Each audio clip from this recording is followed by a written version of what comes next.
मेरे साथ में जिला कांग्रेस अध्यक्ष श्री सतबीर जोकिया साहब, चेयरमैन साहब भाई दिलीप सिंह जी, बहन जी सुनीता वर्मा जी, महेंद्र राता जी, अजीत कृष्ण है, बलवंत जी, अजीत सीमा, सुमेर भाई जी और तमाम हमारे जिला कांग्रेस के सम्मानित पदाधिकारीगण अटेली के जिले के जो यहाँ विराजमान है।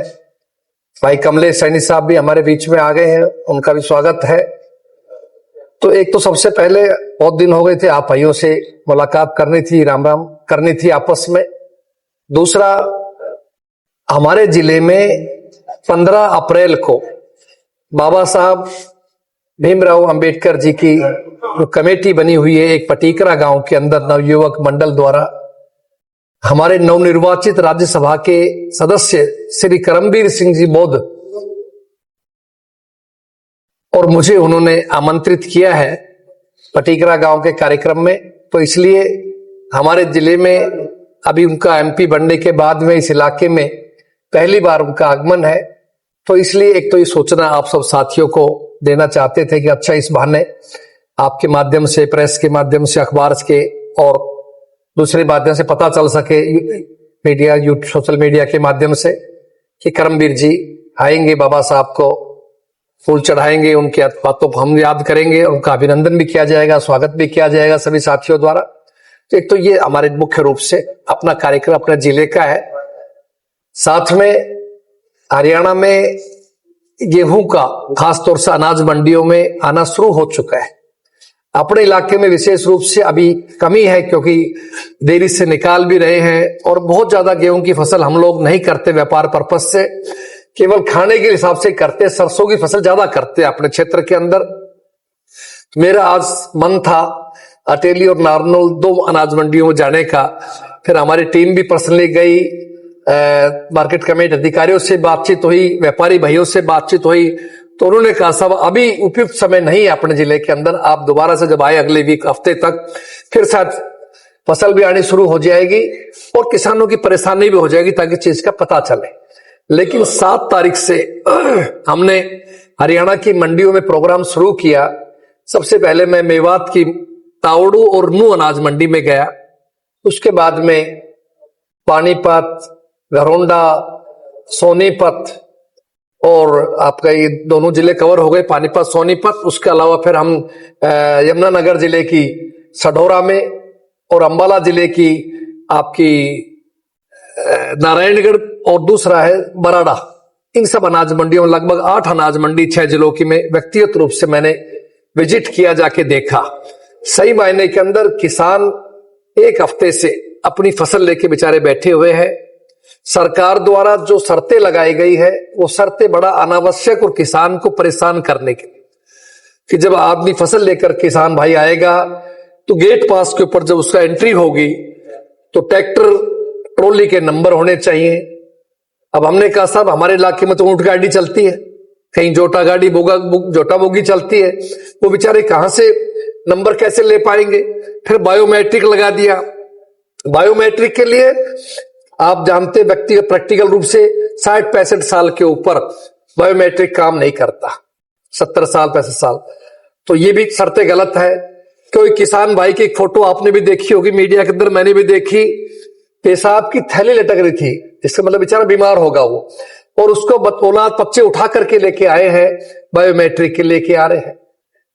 ये सब चीजें आएंगी जब जाके कहीं उसकी एंट्री होगी और फिर उसके बाद माल की तैयारी होगी, फिर माल बिकेगा, लिफ्टिंग होगा और लिफ्टिंग होने के बाद जे फार्म बनेगा, फिर उसकी पेमेंट आएगी।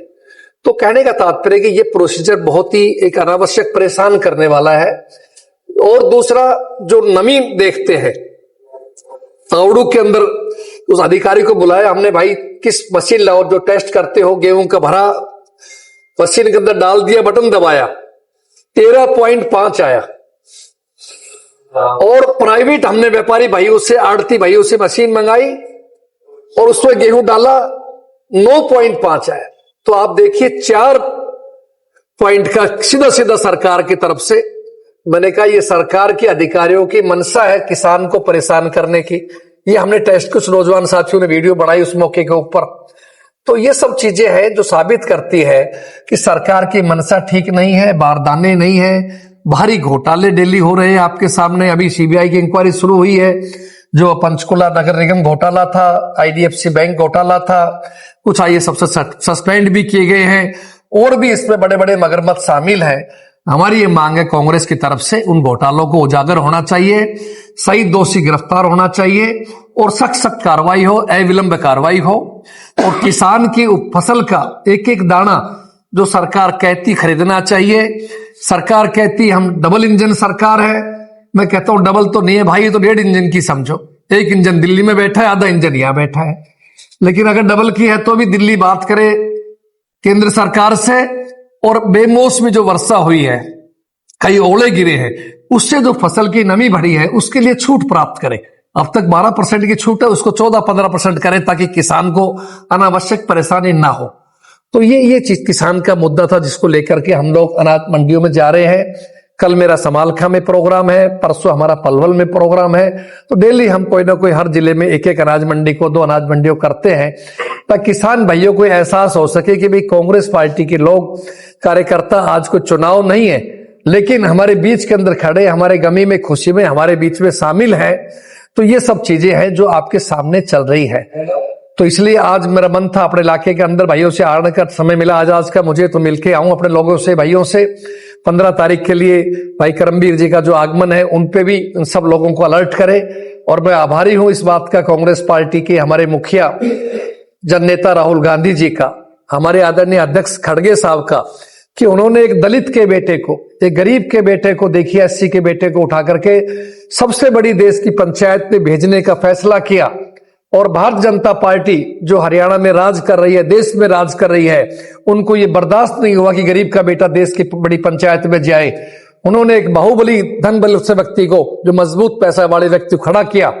37 वोट कांग्रेस के थे, 41 से राज्यसभा का मेंबर बनता है, 31 से बनता है, लेकिन प्रलोभन देके तोड़फोड़ करके और एक संख्या घटाई गई। आपके सामने 5 एमएलए से क्रॉस वोटिंग कराई गई और बाकियों के वोट सरकार ने कैंसिल किए। इस बात की पूरे देश में चर्चा है, बीजेपी की सख्त आलोचना है। पत्रकार भाई हमसे सवाल करते हैं कि आपके कांग्रेस के एमएलए चले गए। मैं कहता हूं भाई तुम्हें सवाल भाजपा की जो करना चाहिए, किस तरह डेमोक्रेसी का मर्डर हुआ है, किस तरह संविधान का अपमान हुआ है, कि आप नहीं चाहते थे कोई गरीब का बेटा देश के अंदर राजनीति में जाए, वरना क्या जरूरत थी। आराम से एक बीजेपी का बनता, एक हमारा बनता, आज भी बना। लेकिन परमात्मा के यहां देर है, अंधेर नहीं है, न्याय मिला। कांग्रेस के समय में इंडियन नेशनल लोकदल के 31 एमएलए थे, लेकिन हमने खड़ा नहीं किया, दूसरा आदमी। हमने कहा ठीक है, स्वेच्छा से उनका बढ़ना चाहिए, उनका एक अधिकार है। तो लेकिन भारतीय जनता पार्टी की ये कर्तव्य निंदनीय है, सभी जगह इसकी आलोचना है। बड़ा चर्चा थी इस बारे में। हमारे साथियों को बताना चाहूंगा कि अनुशासन समिति ने इस पर कड़ा रुख लिया है क्रॉस वोटिंग के मामले के अंदर, और उन्होंने अपनी रिपोर्ट्स बना के मुझे भेजी है। श्री धर्मपाल जी मलिक साहब ने, जो चेयरमैन अनुशासन समिति के, मैंने अपनी रिपोर्ट लगा करके हमारे इंचार्ज बीके हरि प्रसाद जी को भेजी है। बहुत शीघ्र उसका निर्णय आएगा और उसके बाद उन पे सख्त कार्रवाई की जाएगी, क्योंकि देश में चुनाव चल रहे कई प्रदेशों के अंदर। इसलिए हमारे वरिष्ठ नेता आदरणीय खड़गे जी, आदरणीय राहुल जी और वो सब लोग बाहर होने की वजह से थोड़ा विलंब हुआ, लेकिन अब बहुत जल्दी फैसला आपके सबके सामने आएगा। सर, बतौर प्रदेश अध्यक्ष आप पूरे प्रदेश में जी, प्रदेश के हालात को थोड़े शब्दों में आप बताने का। देखिए, प्रदेश के अंदर हालात अच्छे नहीं, कानून व्यवस्था का तो बिल्कुल जनाजा निकल चुका है। कोई सुरक्षित नहीं है, बहन बेटी की कोई परवाह नहीं है, इज्जत नहीं है, व्यापारी भाई सुरक्षित नहीं है, आम आदमी। आज भी किसी में पढ़ रहा था न्यूज में, गोलियां चली है, रोज का काम है मर्डर करना, गोली चलना। आप जो रिपोर्ट से क्राइम रिपोर्ट वो देख सकते हैं कितने भारी मात्रा के अंदर प्रदेश में क्राइम बढ़ा है। प्रदेश के अंदर आपका जो घोटाला है, डेली कोई ना कोई घोटाले आपके सामने आ रहे हैं। सरकार पूर्णतः फेल है, एक स्वच्छ प्रशासन सरकार का देने में कोई इसमें योगदान नहीं, हरियाणा के लोगों को नहीं मिल पा रहा। हरियाणा के लोग दुखी हैं, जे परिवर्तन चाहते हैं, और ये सरकार जोड़ तोड़ से, खरीद फरोख्त से जो बनाई गई इन लोगों ने वोट चोरी करके, वो सरकार लंबे समय चलने वाली नहीं है। निश्चित रूप से आप ये मान के चलिए, लोग इस सरकार को मौका मिलते ही बदल के रखें।